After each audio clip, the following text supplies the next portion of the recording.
व्यास काशी रामनगर से मैं डॉक्टर रत्नाकर पांडे आपके समय के महत्व को देखते हुए सीधे अपने विषय पर आता हूं कि काशी महाश्मशान के रूप में जानी जाती है। आज मणिकर्णिका तथा हरिश्चंद्र घाट दो ऐसे स्थल हैं जो श्मशान के रूप में प्रयुक्त हो रहे हैं। लेकिन राजा हरिश्चंद्र राजा सगर से भी 8 पीढ़ी पहले हुए थे। प्रश्न उठता है कि जब ये भगीरथ आदि से पूर्व थे तथा काशी से गंगा गुजर ही नहीं रही थी, तो किस स्थान पर डोमराज के यहाँ वे दासता कर रहे थे। स्कंद पुराण में साफ उल्लेख मिलता है कि गंगा के आगमन से पूर्व ही काशी में मणिकर्णिका श्मशान स्थल था। इसम का अर्थ पत्थर होता है, अर्थात पत्थर पर जहाँ चिताएं आदि जलाई जाती थीं उसी को श्मशान कहते थे।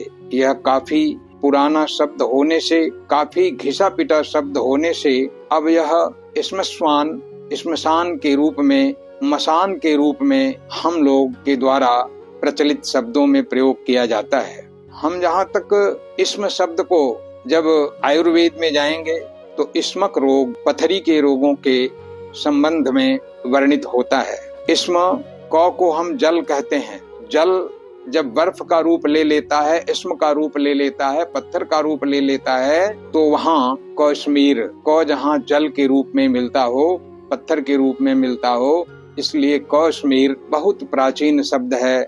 जल जहाँ पत्थर के रूप में हो, जल के रूप में प्रयुक्त होता था। का अर्थ ब्रह्मा था। जब हम अपने पितरों को जल देते थे तो उदकम कहते थे। उदकम अर्थात जो जल हाथ से उछाल कर नदियों में पितरों के निमित्त दिया जाता था। कौहार जो जल को ढोकर लाने वाली एक जाति, बहुत ही प्रतिष्ठित जाति, जो हर घरों में छुआछूत से मुक्त थी। कौमल जो जल के मल से उत्पन्न हो। कौमंडल जहाँ जल को मंडलित करके रख लिया गया हो। कांधैया जो जल पर दौड़ने वाला रहा हो। लीला पुरुषोत्तम भगवान श्री कृष्ण अपभ्रंश में कन्हैया के रूप में अब वो जाने जाते हैं। तो इस्म का अर्थ पत्थर होता है, अर्थात पत्थर पर चिता आदि जलाए जाने का कार्य वाराणसी में होता रहा। वर्तमान मणिकर्णिका चौक, राजा दरवाजा, हड़हा सराय तथा बेनिया व लक्ष्मी कुंड तक प्राचीन श्मशान था। डॉक्टर कुबेरनाथ शुक्ल उल्लेख करते हैं कि 300 वर्ष पहले तक चौक क्षेत्र में बनारस में चिताएं जलाई जाती थीं। उनके अस्थि अवशेष सराय हड्डा में डाले जाते थे, जिसे आज हड्डा सराय के रूप में उसका अवशेष बचा हुआ है।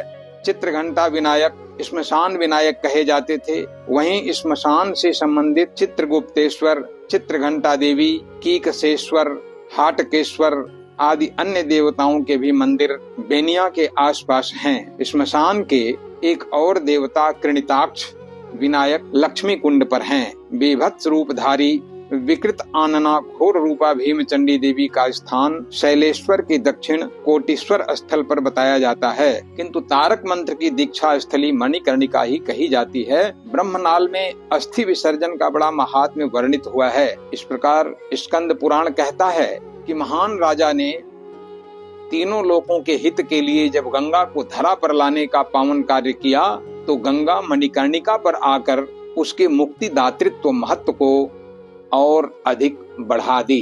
त्रयाणाम लोकानाम हिताय महते नृपः, तीनों लोकों के हित के लिए महान राजा ने समानई पीततो गंगा यत्रासीन मणिकर्णिका, जब वो गंगा को लाए जहाँ पहले से ही मणिकर्णिका थी। प्रागेव मुक्ति संसिद्धा गंगा संगा ततोधिका, यदा प्रभृति सा गंगा मणिकर्णिका समागता। वह पहले से ही मुक्तिदात्री मणिकर्णिका थी, मणिकर्णिका का कुंड था, और जब वहाँ गंगा भी आ गई तो उसकी मुक्तिदातृत्व क्षमता और अधिक बढ़ गई। इस प्रकार काशी का जो प्राचीन परिदृश्य हम देखते हैं, जो आज दिख रहा है, बहुत पहले नहीं था। इसीलिए काशी विश्व की प्राचीनतम नगरी के रूप में हम पाते हैं। पूरे विश्व की सबसे प्राचीनतम जीवित नगरी काशी है। बेनिया त्रिवेणी का अपभ्रंश है।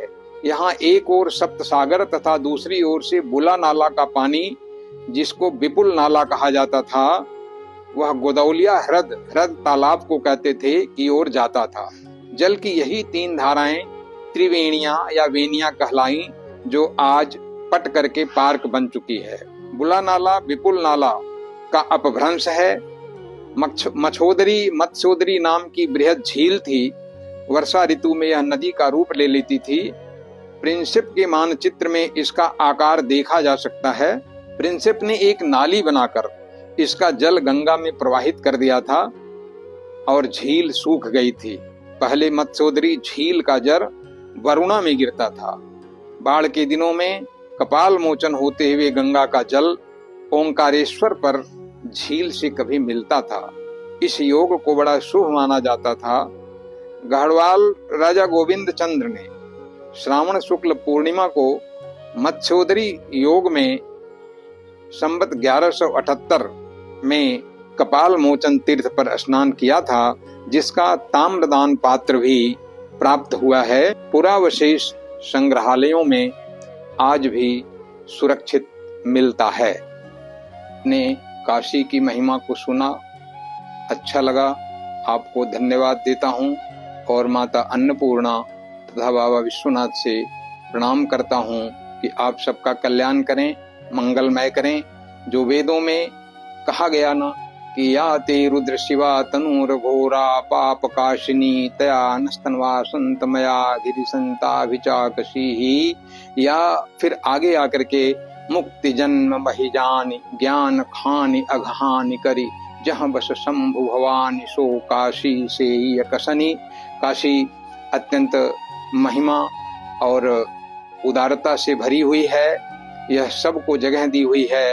विद्वानों ने जहाँ इसको ज्ञान का खान बना दिया, ऐसी काशी की महिमा में आप सभी लोगों ने समय दिया। आपको भूरिशः धन्यवाद।